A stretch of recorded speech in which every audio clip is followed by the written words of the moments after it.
Para atlet NPCI yang tergabung dalam Pelacap Peparda di Pakansari mengaku senang dengan kunjungan tim monitoring kontingen Bumi Tegar Beriman pada Senin 17 Oktober kemarin.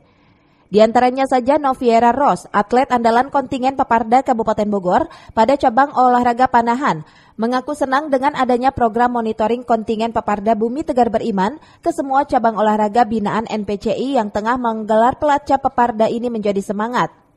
Hal senada juga dikatakan head coach panahan Nur Cahyo Nugroho. Ia sangat berterima kasih atas kunjungan tim kontingen Peparda Kabupaten Bogor yang secara konsisten memantau perkembangan para atlet. Sangat berterima kasih ya, kita berarti diperhatikan oleh sama media, sama semuanya juga pengurus biar tahu perkembangan percaburannya masing-masing seperti apa untuk persiapan nanti pertandingan di Bekasi nanti. Selama ini ada kendala? Alhamdulillah sih nggak ada ya, cuman yang bola aja itu alhamdulillah semua nggak ada. Kemarin ya? Iya.